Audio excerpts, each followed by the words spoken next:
Timnas Indonesia mendapatkan poin yang kecil jika mengalahkan Laos di ASEAN Cup 2024. Timnas Indonesia bakal melawan Laos di Stadion Manahan Solo, Jawa Tengah, Kamis 12 Desember 2024, pukul 20.00 waktu Indonesia Barat.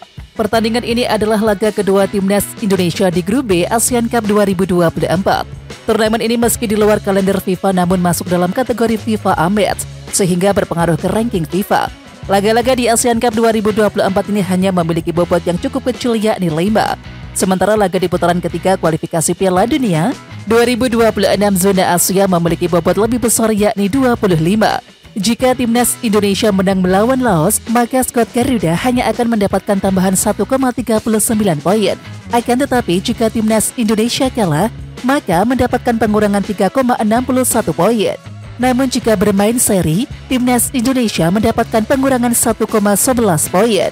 Sebelumnya Timnas Indonesia mendapatkan tambahan poin yang tak terlalu besar setelah mengalahkan Myanmar. Timnas Indonesia hanya mendapatkan tambahan 1,8 poin. Dan saat ini berdasarkan rilis resmi FIFA, Timnas Indonesia ada di peringkat 125 FIFA dengan total 1135,11 poin.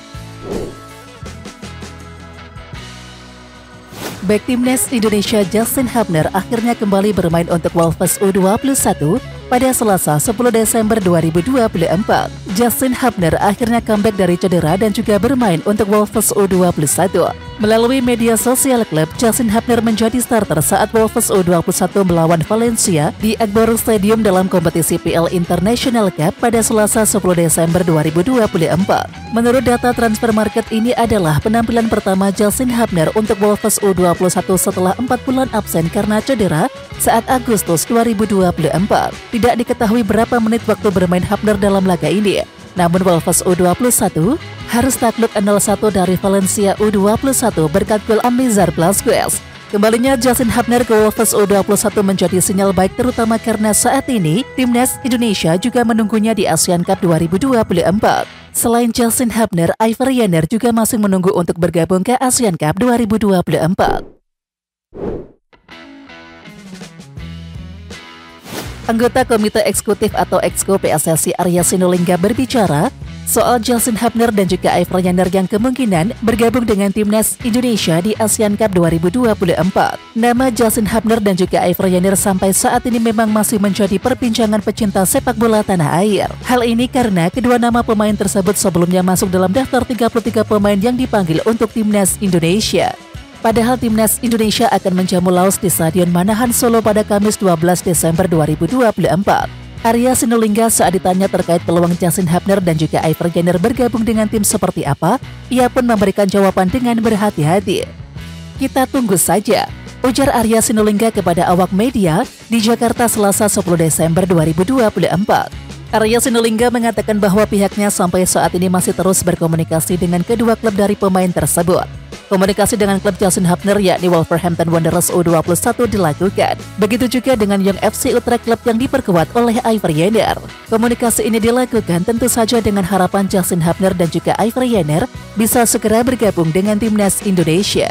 Saat ditanya lebih lanjut apakah sudah ada respon dari kedua tim tersebut, Arya hanya meminta semua pihak tetap bersabar dan juga menunggu keputusan dari tim Justin dan juga Iver. Ya tunggu sajalah soal Iver dan Justin, jelas Arya Sinulinga. Kita tunggu saja, kan kemarin kita kira Ravel tidak bisa masuk, padahal kita kira masuknya semifinal, tetapi kemarin sudah masuk tim, tuturnya.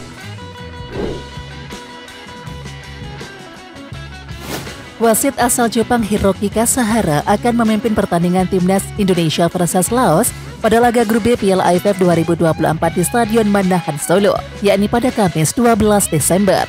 Kasahara sebelumnya tak pernah memimpin laga Timnas Indonesia di level senior. Namun wasit 36 tahun tersebut sudah 4 kali memimpin laga Timnas Indonesia U23 dalam ajang Piala AFF U23 2023. Dari 4 laga dipimpin Kasahara, Timnas Indonesia U23 menang dan juga kalah 2 kali. Indonesia U23 menang atas Filipina dan juga Thailand, serta kalah dari Malaysia dan juga Vietnam. Yang paling dikenang dari kiprah Kasahara saat memimpin laga Indonesia adalah final Piala AFF U23 saat melawan Vietnam pada tanggal 26 Agustus 2023.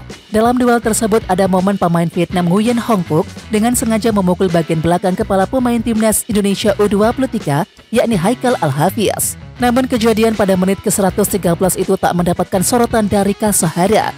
Jangankan dapat ganjaran kartu merah, Kasahara bahkan tak memberikan kartu kuning untuk Hong Phuc. Ya, momen tersebut sampai membuat Sintayong berat. Pelatih asal Korea Selatan tersebut sangatlah marah sebab wasit Kasahara tidak jeli melihat pelanggaran yang terjadi.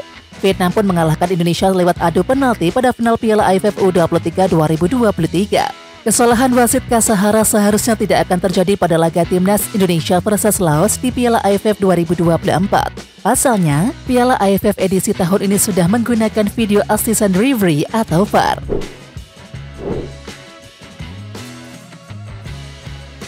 PSSI memberikan kabar baik soal proses naturalisasi winger kanan FC Utrecht oleh Romania. Anggota Exco PSSI Arya Sinulinga mengatakan, proses naturalisasi oleh Romania masih menunggu masa reses DPR RI yang berlangsung pada tanggal 6 Desember 2024 hingga 20 Januari 2025. Disinyalir, setelah masa reses selesai, proses naturalisasi pesepak bola 24 tahun itu langsung dibahas di DPR. Alhasil kemungkinan pada Februari 2025, oleh Romania bisa mengambil sumpah warga negara Indonesia. Ini kan DPR lagi reses juga, jadi kita tunggu saja, kan lagi panjang reses ini, kata Arya Sinulinga kepada awak media di FX Sudirman, Jakarta pada Selasa 10 Desember 2024. Ya, sementara itu juga bisa mengambil sumpah warga negara Indonesia pada Februari atau selambat-lambatnya awal Maret 2025, oleh Romania otomatis bisa memperkuat timnas Indonesia di matchday ke-7 dan juga ke-8 grup C, kualifikasi Piala Dunia 2026 zona Asia. Pada dua matchday tersebut, timnas Indonesia dijadwalkan bertandang ke Australia pada tanggal 20 Maret 2025 dan juga menjamu Bahrain 25 Maret 2025. Pengamat sepak bola nasional yakni Justinus Laksana mengaku heran dengan keputusan Sintayong terkait pilihan komposisi pemain timnas Indonesia. Dia menyoroti Hoki Caraka yang lebih diprioritaskan ketimbang Eliano Randers. Hoki Caraka merupakan penyerang berusia 20 tahun milik PSS Sleman. Meskipun tidak reguler bermain untuk skuad Garuda, dirinya hampir selalu masuk pemanggilan Sintayong. Bahkan saat timnas Indonesia menjamu Jepang dan juga Arab Saudi dalam laga kelima dan juga ke-6 grup C, putaran ketiga kualifikasi Piala Dunia 2026 zona Asia pada November yang lalu, Hoki Caraka masuk daftar susunan pemain. Terkini, Hoki Caraka juga turut dipanggil oleh Sintayong untuk memperkuat timnas Indonesia di Piala AFF 2024. Dia bahkan tampil sebagai starter saat Garuda menang 1-0 atas Myanmar dalam matchday pertama grup B Piala AFF 2024 di Yangon Senin 9 Desember 2024 yang lalu. Hoki Caraka bermain selama 73 menit sebelum perannya digantikan oleh Robby Darwish. Situasi terbalik justru dialami oleh Eliano Randers. Sejak dinaturalisasi pada September 2024, pemain klub Eredivisie PSV Zwolle itu baru tampil sekali. Coach Justin merasa heran dengan fenomena itu. Dia tak habis pikir Hoki Caraka bisa mengalahkan Eliano Randers yang notabene pemain klub kasta teratas Liga Belanda. Masa iya dia kalah kualitas sama Hoki, sama Eki, kata Coach Justin dalam podcast di kanal YouTube Asumsi pada Rabu 11 Desember 2024. Ya, menurut Coach Justin, Eliano yang bermain di kasta teratas Liga Belanda patut untuk mendapatkan kesempatan. Hal itu bahkan melebihi para pemain keturunan yang cuma berkarir di kasta lebih rendah.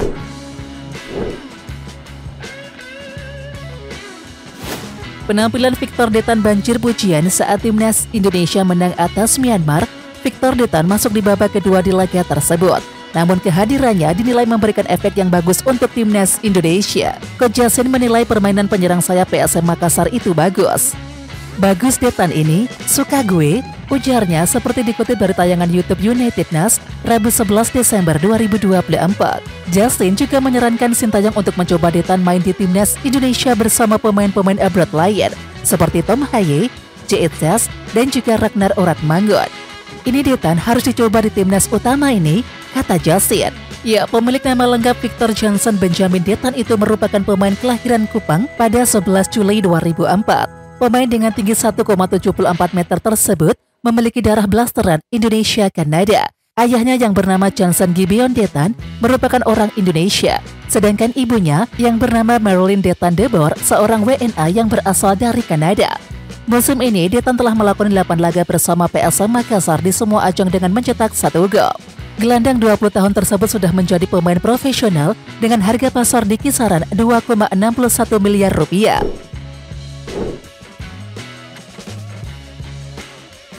PSSI dan juga Federasi Sepak Bola Jepang atau CFA kembali menjalin kerjasama dan juga membuktikan hubungan keduanya semakin erat untuk memajukan sepak bola Indonesia.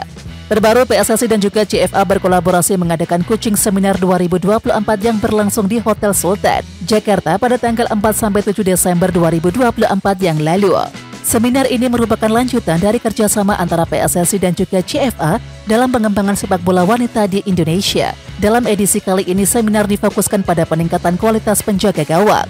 Hadir sebagai perwakilan dari CFA adalah Nobuhiro Maeda, pelatih penjaga gawang CFA Akademi Fukushima yang pernah membawa tim nasional wanita Jepang menjuarai Piala Dunia Wanita FIFA. Dia hadir bersama Satoru Mochizuki, pelatih timnas putri Indonesia saat ini. Nobuhiro Maeda menjelaskan pentingnya kemampuan penjaga gawang untuk membaca permainan dan perlunya program pelatihan yang berkelanjutan. Menurutnya, pengembangan ini harus dilakukan secara terstruktur agar kualitas penjaga gawang terus meningkat.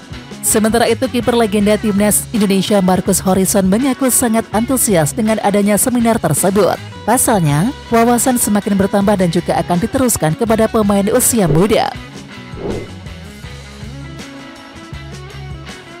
Anggota Komite Eksekutif atau Exco PSSI Arya Sinulinga memastikan Stadion Utama Gelora Bung Karno atau SUGBK tidak akan menjadi venue jika timnas Indonesia lolos semifinal Piala ASEAN Mitsubishi Electric Cup 2024. Sejumlah stadion lain tengah disiapkan sebagai opsi, dan timnas Indonesia saat ini sedang berkompetisi di turnamen yang dulu bernama Piala AFF tersebut. Pasukan Sintayong tergabung dalam grup B bersama dengan timnas Myanmar, timnas Laos, timnas Vietnam, dan juga timnas Filipina. Turnamen ini menggunakan format kandang tandang. Indonesia akan bermain kandang 2 kali dan juga tandang 2 kali.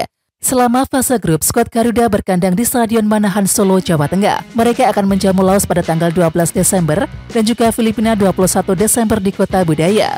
Namun, venue pertandingan jika timnas Indonesia lolos ke semifinal belum ditentukan dan muncul opsi menggunakan SUGBK, tetapi kemudian dibantah dengan tegas oleh Arya Sinulinga. Masih kami tunggu, ada beberapa opsi stadion, tapi yang pasti SUGBK tidak ya, tegas Arya Sinulinga.